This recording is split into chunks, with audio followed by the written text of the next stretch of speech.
يا نفس إن لم تظفري لا تجزعي. Bismillahirrahmanirrahim. Alhamdulillahirabbil alamin.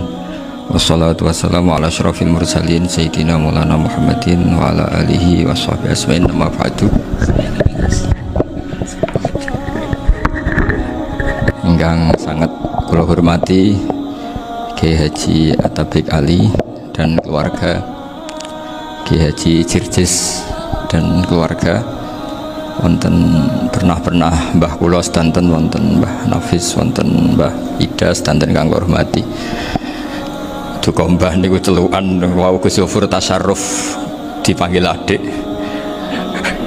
Kula niki tasarruf, kula niki termasuk Bani Umar, terus kula kepanggih Bani Mbah Maksum teng Mbah Abdul Aziz.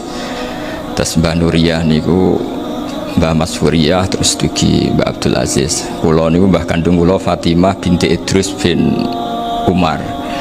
Mbah Umar niku garwane namine Maimunah binti Abdul Aziz. Terus kalau yang mriki paling dekat ke kalian Lek Hindun, Mbah Hindun iki sami-sami putu Mbah Umar.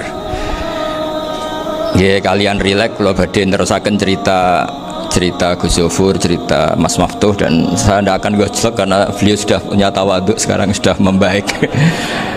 Karena saya juga heran kok beliau kelihatan pinter begitu malam ini itu. Saya pernah dijazahi bapak, kata bapak gini, "Hak, kon kudu terkenal ngalim, ora usah terkenal wali," kata beliau. Kenapa Pak? Wong nak terkenal alim itu bisa baca Wahab Muhadzab, itu sing hasud sinau itu ya bagus karena ada kompetisi. Yang mengidolakan terus belajar halal haram itu juga bagus. Tapi nak terkenal wali tok itu kadang orang sowan nggo gula njuk donga, dadi rada-rada masalah. Makanya saya pernah matur sama Lek Hindun, Mbah itu Mbah Idris itu, saya kalau muji Pak Hamid Pasuruan mesti al-alim dulu. Karena itu kenangan saya, beliau itu orang alim, bisa baca Jamul Jawamek, bisa sampai ketika di Termas juga beliau diberi gelar Shahibul Jamil Jawamek. Jadi saya teruskan cerita Gus Yofur. Dulu yang di Termas termasuk mbah saya, terus Mbah Ali, Gus Habib, sama Gus Muhammad. Terus dulu Mbah Munawir hubungannya dengan Kiai Mahfud Termas, dititipi Gus Muhammad, kemudian diajak ke sini. Karena Mbah Munawir orang Quran, singkat cerita Gus Muhammad ini menjadi alim dan hafal Quran, terus jadi menantunya orang Betengan, terus punya anak Gus Harir, sekarang Gus Muham, sehingga ini dzurriyyatan ba'duha min ba'd.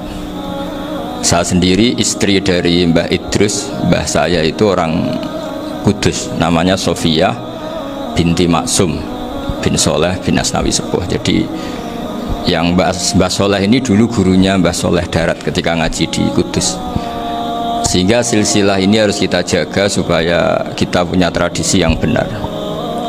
Saya tidak akan bosan-bosan belajar kitabnya Mbah Ali tentang Hujatul Ahli Sunnah. Memang benar-benar belajar, artinya saya nikmati. Di antara yang saya kagumi yaitu ketika orang lain a priori dengan Ibnu Taimiyah, Mbah Ali itu ya kadang uji Ibnu Taimiyah, tapi ya kadang kritik. Yang dikritik tentu pendapat Ibnu Taimiyah yang tidak membolehkan orang ziarah Rasulullah SAW. Tapi yang dipuji adalah Ibnu Taimiyah meyakini bahwa qiraatul Quran itu tanfaul mayyit. Itu dipuji-puji sama Mbah Ali. Ibnu Taimiyah dikutip, Ibnul Qayyim dikutip. Saya akan cerita sedikit tentang tradisi hujjah.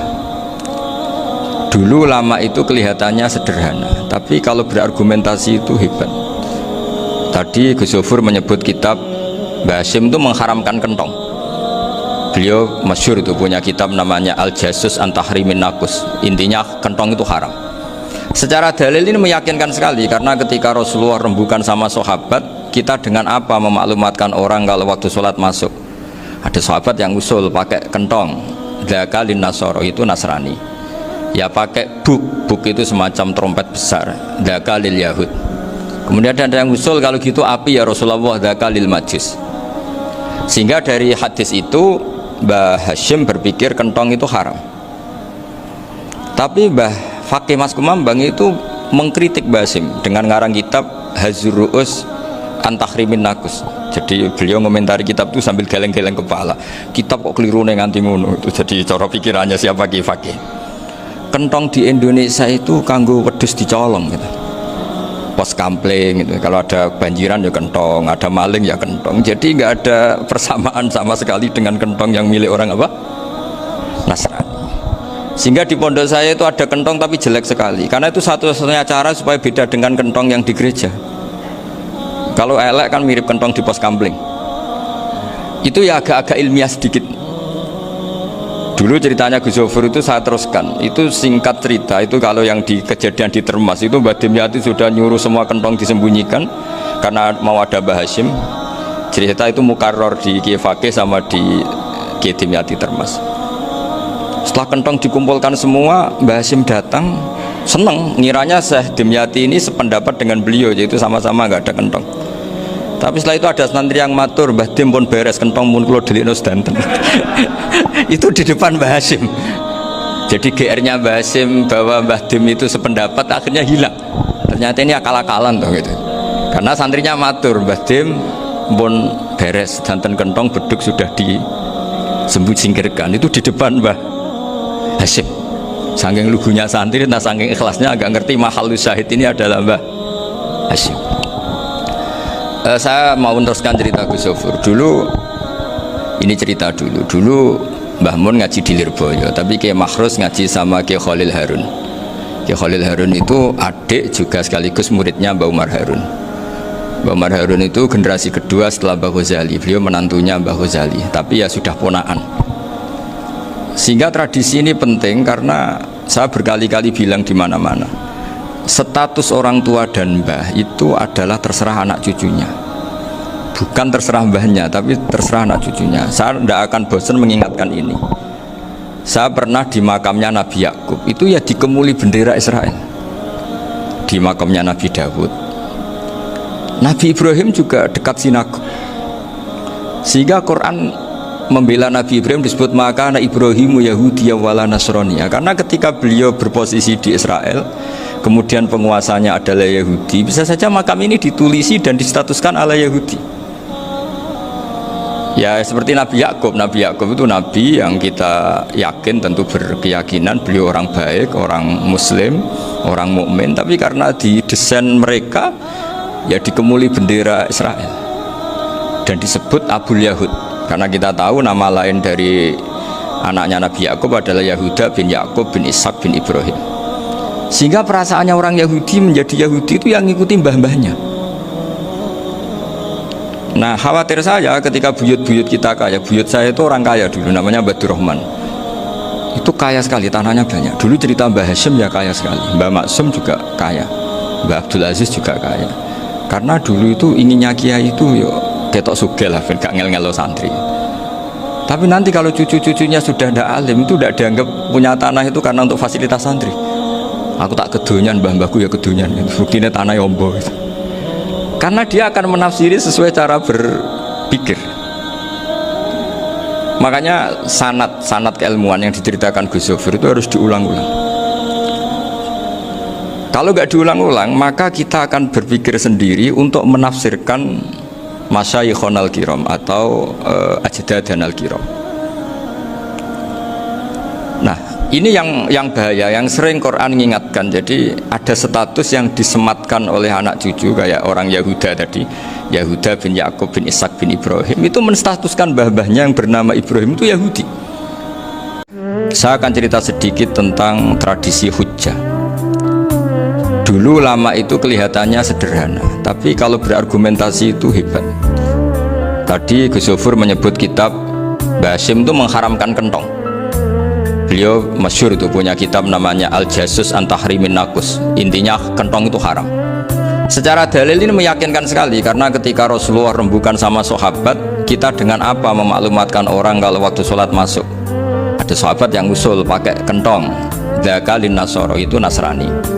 Ya pakai buk itu semacam trompet besar, dzakalil Yahud. Kemudian ada yang usul kalau gitu api ya Rasulullah, dzakalil Majus. Sehingga dari hadis itu Mbah Hashim berpikir kentong itu haram. Tapi Mbah Fakih Mas Kumambang itu mengkritik Mbah Hashim dengan ngarang kitab Hazur Ru'us Antahrimin Nakus. Jadi beliau komentari kitab itu sambil geleng-geleng kepala. Kitab kok keliru nganti ngono. Itu jadi cara pikirannya siapa Ki Fakih. Punya kitab namanya Al-Jasus Antahrimin Nakus. Intinya kentong itu haram. Secara dalil ini meyakinkan sekali karena ketika Rasulullah rembukan sama sahabat, kita dengan apa memaklumatkan orang kalau waktu sholat masuk? Ada sahabat yang usul pakai kentong. Dzakalin Nasoro itu Nasrani. Ya pakai buk itu semacam trompet besar. Dzakalil Yahud. Kemudian ada yang usul kalau gitu api ya Rasulullah, dzakalil Majus. Sehingga dari hadis itu Mbah Hashim berpikir kentong itu haram. Tapi Mbah Fakih Mas Kumambang itu mengkritik Mbah Hashim dengan ngarang kitab Hazurru'us Antahrimin Nakus. Jadi beliau komentari kitab itu sambil geleng-geleng kepala. Kitab kok keliru nganti ngono. Itu jadi cara pikirannya siapa Ki Fakih. Kentong di Indonesia itu kanggo wedhus dicolong gitu. Pos kampling gitu. Kalau ada banjiran ya kentong, ada maling ya kentong. Jadi nggak ada persamaan sama sekali dengan kentong yang milik orang apa? Nasrani. Sehingga di pondok saya itu ada kentong tapi jelek sekali. Karena itu satu-satunya cara supaya beda dengan kentong yang di gereja. Kalau elek kan mirip kentong di pos kampling. Itu ya agak-agak ilmiah sedikit. Dulu ceritanya Gus Zofur itu saya teruskan. Itu singkat cerita, itu kalau yang di kejadian di Termas itu Mbak Dimyati sudah nyuruh semua kentong disembunyikan karena mau ada Mbah Hashim. Cerita itu mukarrar di Ki Fakih sama di Ki Dimyati Termas. Setelah kentong dikumpulkan semua, Mbah Hashim datang seneng, ngiranya Syekh Dimyati ini sependapat dengan beliau, yaitu sama-sama nggak ada kentong. Tapi setelah itu ada santri yang matur, Mbah Dim pun beres kentong mun kula delikno sedanten. Itu di depan Mbah Hashim. Jadi GR-nya Mbah Hashim bahwa Mbah Dim itu sependapat akhirnya hilang. Ternyata ini akal-akalan tuh gitu. Karena santrinya matur, Mbah Dim pun beres sedanten kentong beduk sudah disingkirkan. Itu di depan Mbah Hashim. Saking lugunya santri, nah saking ikhlasnya agak ngerti mahalus syahid ini adalah Mbah Hashim. Saya mau meneruskan cerita Gus Zofur. Dulu Mbah Mun ngaji di Lirboyo, tapi Kiai Makhrus ngaji sama Kiai Khalil Harun. Kiai Khalil Harun itu adik juga sekaligus muridnya Mbah Umar Harun. Mbah Umar Harun itu generasi kedua setelah Mbah Ghazali. Beliau menantunya Mbah Ghazali, tapi ya sudah ponaan. Sehingga tradisi ini penting karena saya berkali-kali bilang di mana-mana. Status orang tua dan mbah itu adalah terserah anak cucunya, bukan terserah mbahnya, tapi terserah anak cucunya. Saya tidak akan bosan mengingatkan ini. Saya pernah di makamnya Nabi Yakub, itu ya dikemuli bendera Israel. Di makamnya Nabi Dawud, Nabi Ibrahim juga dekat sinagog. Sehingga Quran membela Nabi Ibrahim disebut maka anak Ibrahimu Yahudiyya wala Nasraniya, karena ketika beliau berposisi di Israel, kemudian penguasanya adalah Yahudi, bisa saja makam ini ditulisi dan distatuskan ala Yahudi. Ya seperti Nabi Yakub. Nabi Yakub itu nabi yang kita yakin, tentu berkeyakinan beliau orang baik, orang muslim, orang mukmin, tapi karena di desain mereka ya dikemuli bendera Israel dan disebut Abul Yahud, karena kita tahu nama lain dari anaknya Nabi Yakub adalah Yahuda bin Yakub bin Ishak bin Ibrahim. Sehingga perasaannya orang Yahudi menjadi Yahudi itu yang ngikuti mbah-mbahnya. Bismillahirrahmanirrahim. Alhamdulillahirabbil alamin. Wassalatu wassalamu ala asyrafil mursalin sayyidina Maulana Muhammadin wa ala alihi washabbihi ajmain. Amma ba'du.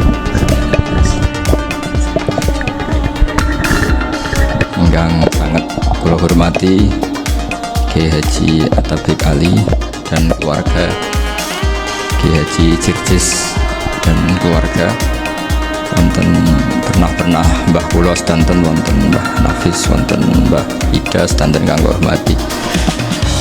Duka mbah niku celukan wau Gus Zofur tasarruf dipanggil adik. Kula niki tasarruf, kula niki termasuk Bani Umar, terus kula kepanggih Bani Mbah Maksum teng Mbah Abdul Aziz. Terus Mbah Nuriyah niku Mbah Mas Wuriyah, terus dugi Mbah Abdul Aziz. Kula niku mbah kandung kula Fatimah binti Idrus bin Umar. Mbah Umar niku garwane namine Maimunah binti Abdul Aziz. Terus kula yang mriki paling dekat kalian Mbah Hindun di sami-sami putu Mbah Umar.